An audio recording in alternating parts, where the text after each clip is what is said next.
Isang magandang umaga mga kapanitikan. Ako po si Stephen Dave Sugano at ito po si Jeneline Banyas at Grant Trianzares. Sila po ang ating makakasama ngayong Mayo 20 sa Kapanitikan Podcast live from Manila Adventist College. So ngayong natapos ng ikalawang semestre ng taong ito at naman ngayong balikan ang ating mga napag-aralan sa panitikan. So meron ako ditong mga aralin na aming bubunutin upang ating talakayin ngayong hapong ito. So Mr. Trianzares, pagkakataon mo na ito upang yung tatalakayin. Okay? Kaya napili ni Mr. Trianzares. Aralin na ating tatalakayin. Bye-bye. Bye-bye! Wala nating aralin. Ngayon, Miss Jeneline, ikaw naman ang bubunot. Yung Tatalakayin mo yung hapon. Kontemporaryong panitikan. Temporaryong panitikan. Ngayon ako naman ang bubunot. Aba, Wattpad. Wattpad. Ano yung kontemporaryong panitikan? So ngayon, Mr. Grant Trianzares, ang katanungan ko sa iyong nabunot na topic. Ano ang pinaka-memorable na pangyayari na iyong naranasan sa panitikan or sa iyong nabunot na topic? So yung nabunot ko, bye-bye. Ang pinaka-memorable sa akin, yung pinaka-tumatak sa isip ko na memory ay yung nag-exam tayo na first sa panitikan. Kasi nung una talaga nakaka-workshop siya, unang tingin mo pa lang sa panuto, sa directions, bye-byein pala.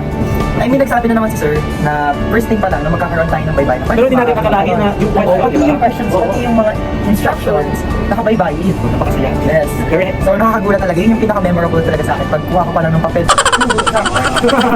So, ito naman, ang huling katanungan ko sa iyo. Ano naman ngayon ang lesson na iyong natutunan sa topic ko iyon? Anong lesson ang madadala mo sa hinaharap? Yung pinakatumatak talaga sa akin, first thing talaga, yung yung language, yung written language, yes. Parang magagamit siya hinaharap. And ito din yung way, parang mabalikan natin yung culture natin. Oo, ang kung saan basahin. tayo nanggaling. Nakakalimutan ng Yes. karamihan. Kaya magandang paraan yun para ating balikan ang ating kasi. Hindi tayo nagmula sa Abacala, Oo. kundi sa baybayin tayo. Baybayin ang original. So ang ABC guys, ito ay foreign letters na atin man lamang tinagap. Yes, ay copycat. Hindi tayo magaya. Ngayon dadako naman tayo kay Miss Jeneline Banyas. Ano nga po nabunot ng Miss Jeneline? Yung kontemporaryong panitikan. Contemporaryong panitikan. So same question lang din. Ano nga ba ang pinaka-memorable experience na yung naranasan sa topikong ito? Ano nga ba? Ang memorable na experience siguro yung nag-go back tayo sa memory lane natin. Kasi as mga part ng new generation, parang ito yung mga naabutan nating panitikan eh. Dito Yes. tayo mas makaka-relate katulad ng mga teleserye, yung mga Disney Girl Believe My Heart, just like, Oh, yes, yes. na natin yung nakakita eh. Kaya din tayo nakakita. Mali kasi mga bata ngayon, Tom and Jerry. Ay, mga uso ngayon, Korean na. Mga melon. Mga melon. Noon, kami sa PBO pa nanonood. Ngayon, ano na sila K-drama. Wala pang ganun. Netflix na ngayon. Wala pang ganun, PBO pa lang.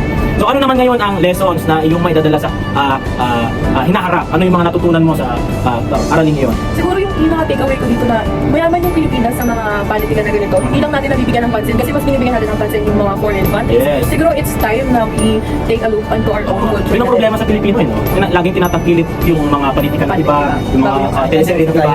Oo. Tapos yung atin, sabi ng cringe daw kasi hindi nila kulangan talaga sa suporta. Wala kasi talaga yung kwarta when it comes to the art industry. Yes, the art industry talaga is, they're behind compared to other people. Siyempre, dapat sasagutin mo din yung tanong. Akala ko yung Sige, ano so, yun?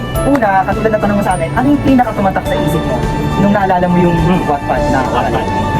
Actually, ako talaga nag-report nun I'm very lucky, no? Nalabunod yung Wattpad, ako yung nag-report nun. So, actually guys, yung Wattpad is late na namin ginawa yan. Late namin nagawa ng PPT at late na rin report. Pero marami ako natutunan.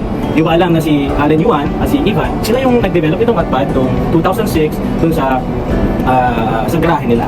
Yun siguro hindi ko makakalimutan dahil lahat ng mga negosyanteng successful sa garahe nagsimula. Yun yung nagtatas ako sa isipan ko na hindi pala kailangan ng magandang office. Kailangan ko lang ng garahe. Lahat ng mayayaman nagsimula sa garahe. Good tip to everyone, magkaroon kayo ng garahe sa bahay. Wala. Walang garahe. Garahe is the first thing in your Garahe. list. Yun ang aking memorable. So yung next question natin is, ano naman yung lesson na nakuha mo sa Wattpad na lesson? So ang lesson naman siguro na nakuha ko sa Wattpad. Alam mo, yung Wattpad is a very, very good app. Ito yung app na hinahayaan or binibigyan ang lahat ng pagkakataon upang i-share ang kanyang sarili-sariling kwento. Tapos, ang lesson siguro na natutunan ko dito is yung pagbabahagi ng kwento. So, minsan, ang kwento natin ay nagiging inspirasyon sa iba. Nagbibigay tayo ng inspirasyon sa iba. Maraming nabago ang buhay din sa Wattpad, din sa mga kwentong nabasa. Pero minsan, it is based on true story na.